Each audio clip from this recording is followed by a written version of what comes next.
Poland extends a warm welcome to refugees from Ukraine.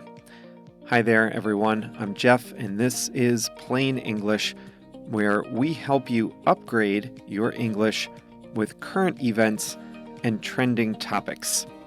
JR is the producer, and he has uploaded the full lesson to plainenglish.com/466. Remember that the full lesson includes a step-by-step video, the transcript, translations of keywords, exercises, and much more. plainenglish.com/466. Coming up on today's lesson, 5 million people have left Ukraine in just over 2 months. That's like the entire city of Los Angeles getting up and leaving a country. The majority of people have gone to Poland, where they're getting a warm welcome. In the second half of the lesson, I'll show you what it means to ride something out. And I have a quote of the week for you. Let's get started.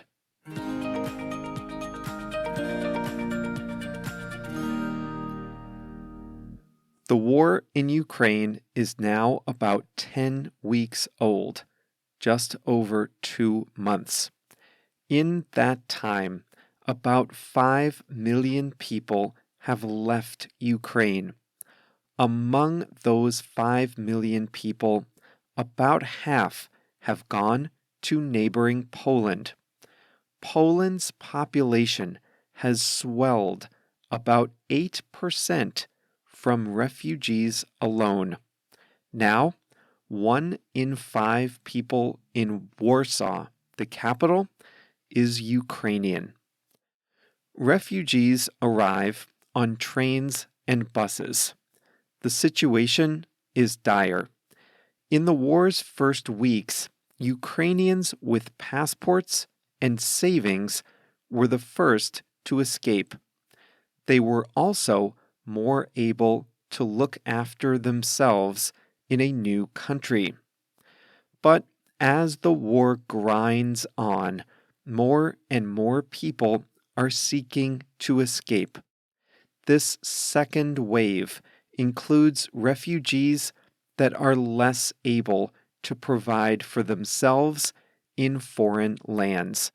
Many are elderly, disabled, or have children with special needs.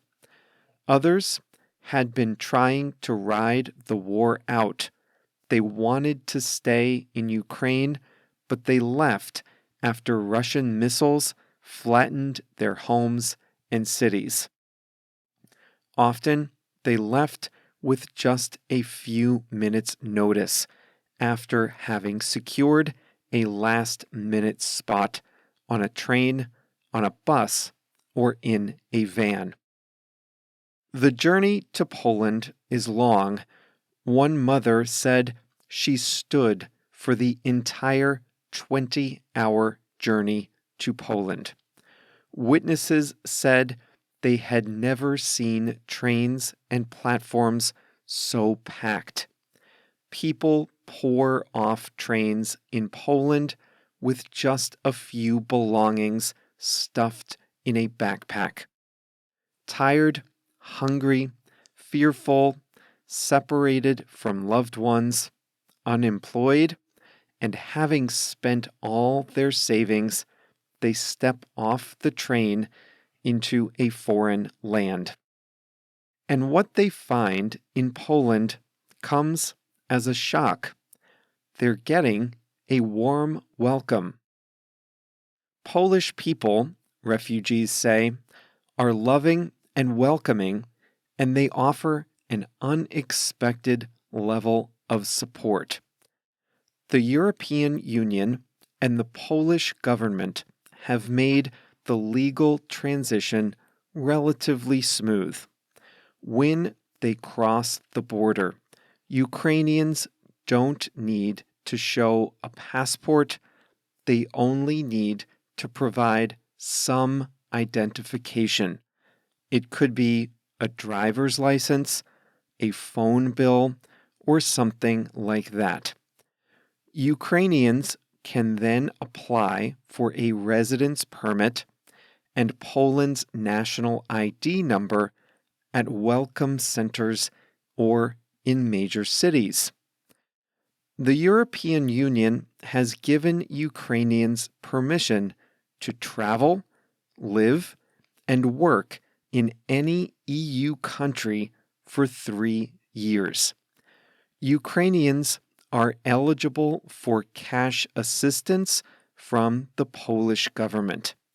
It's 1,500 euros per month for a family of 4. It's provided on a cash benefit card that can be used right away. Children can register for school in Poland. Almost every classroom in Warsaw's schools has Ukrainian children. A special program is hiring Ukrainian women to be teachers in Polish schools, the better to accommodate the influx of over 160,000 new children enrolled in Polish schools. Much of the assistance for refugees comes from private individuals, often organizing on Facebook, Instagram, and WhatsApp. Polish volunteers refer to the Ukrainians as guests, not refugees. Some volunteers speak Ukrainian, but most get by with Google Translate. At welcome centers, volunteers serve hot meals and fill cardboard boxes with donated clothes, toiletries, toys, food, even pet food. There's even a massage chair at one refugee center. A magician entertained children while their parents planned their family's next steps. A volunteer taxi service has sprung up to drive Ukrainians from their arrival points to other parts of Poland or even to other countries. Most volunteer drivers are men, but most refugees are women and the elderly. Seeing that, one volunteer organized an all-female volunteer group of drivers for Ukrainians who might not be comfortable riding with male drivers. Free stores are popping up in Warsaw, offering newly arrived Ukrainians access to warm clothes, winter coats, food, personal hygiene products, books, and more. The materials are donated by local residents or aid groups. Individual families offer to provide spare rooms in their homes for refugees. Volunteers with laptops and internet connections help match refugees with host families at arrival points. New websites help find a good match too. Often, the host family provides more than a bed, but help finding a job and getting settled in a long-term apartment. Most Ukrainians do not want to stay in Poland or Europe for long. In interviews, the vast majority say they want to go home as soon as the war ends, if not sooner. Most people left homes, businesses, jobs, professions, networks of friends and family. They want to get that back as soon as possible. For that reason, many of them are not going much deeper into Europe. Instead, they're stuck in an odd limbo. They need to make a living and offer some stability to their children, but they want to maintain hope that they can return home someday soon.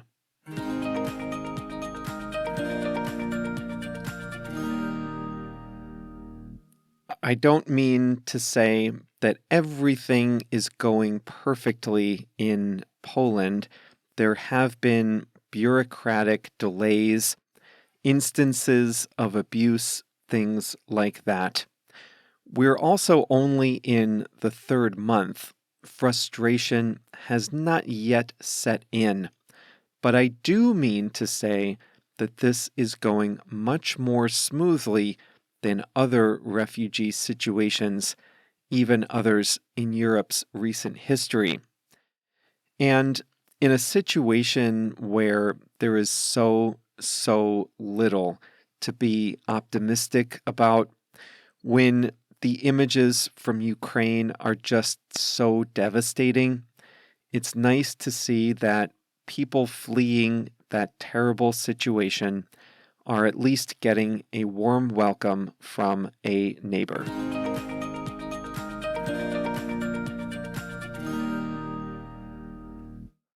Today's English expression is ride out. This is a phrasal verb that means to experience something unpleasant and unavoidable with the hopes that it will end soon. Ride out is a phrasal verb, so there's a subject and an object. The subject is the person who is suffering. The object is what causes the suffering. A common way to use this is to talk about the weather. We have to ride out the storm is a very common phrase if you're stuck in a storm.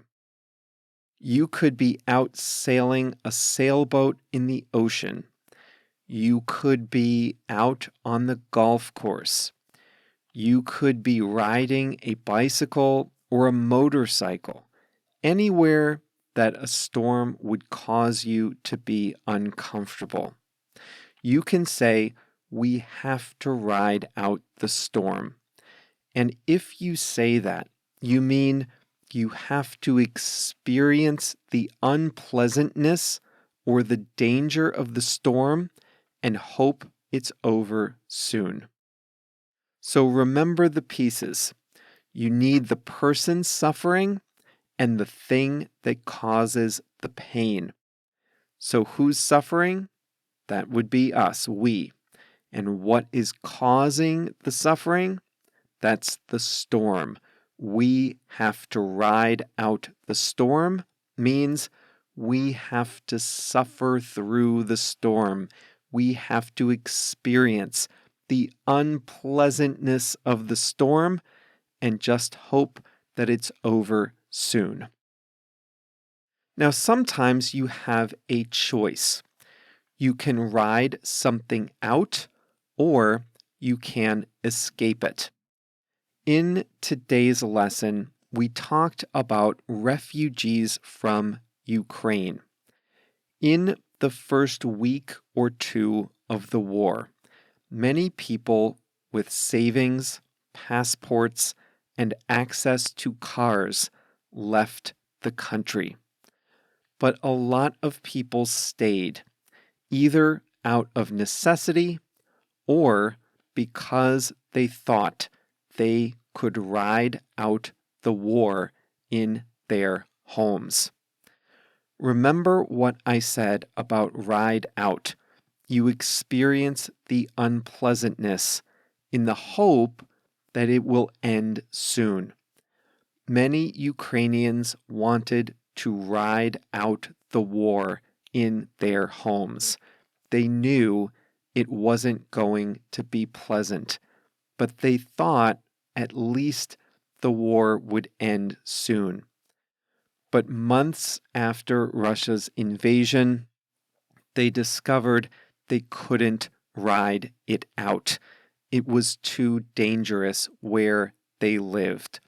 So many people spent days or weeks in basements without heat and without enough food, and only then did they decide to leave. They determined they couldn't ride the war out. So now let's go back to the previous example, a thunderstorm.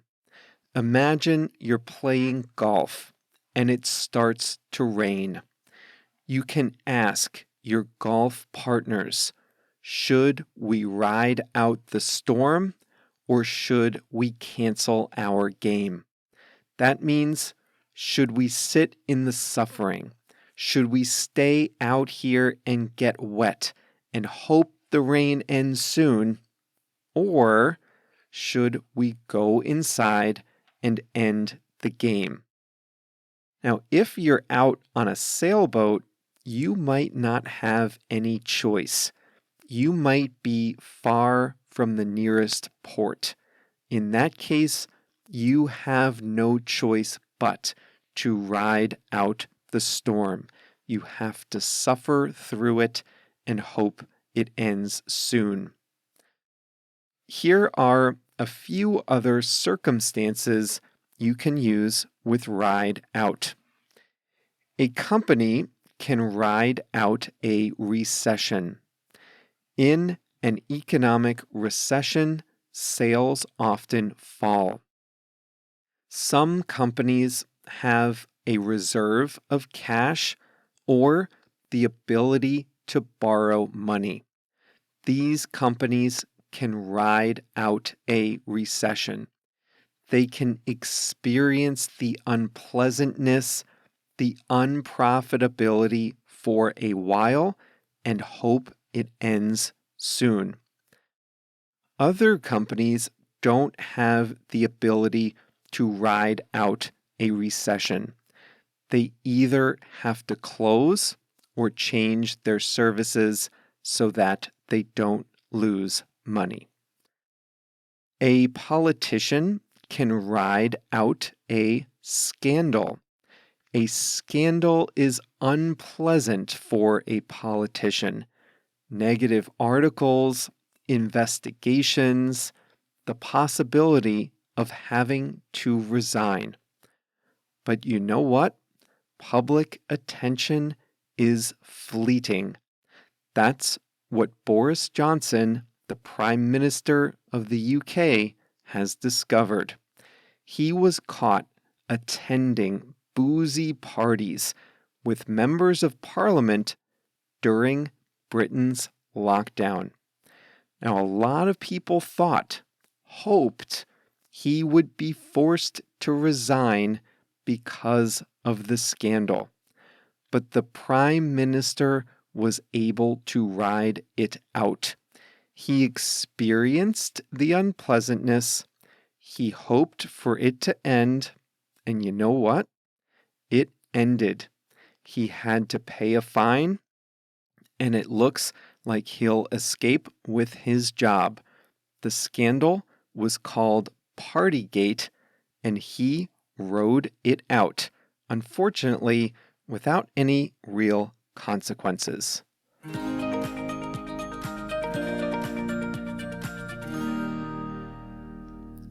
Today's quote of the week is from Inayat Khan, an Indian professor who lived around the turn of the 20th century. He said, "Some people look for a beautiful place. Others make a place beautiful." I like that one. Some people look for a beautiful place. Others make a place beautiful. Well, that's all for Plain English today. If you enjoyed today's lesson, make sure to check out our full lesson history on the website plainenglish.com. If you're registered as a member and one membership is free, then you have access to a library of exactly 465 other lesson sets. You don't have to listen to every one of them. Some of you have, but this is by no means required. But if you go on the site, log in as a free member, you'll see a menu at the top of the page called Libraries. And if you go to the Lessons library, you can filter our old lessons by topic. So if you like art, food, health, technology, you name it. I just counted. We have 14 categories of lesson topics to explore, so there's no reason for you to be bored. Get all of those at plainenglish.com, log in, and then explore the Libraries menu at the top of the page. Well, that's all for now. We'll be back on Thursday with a new lesson. See you then.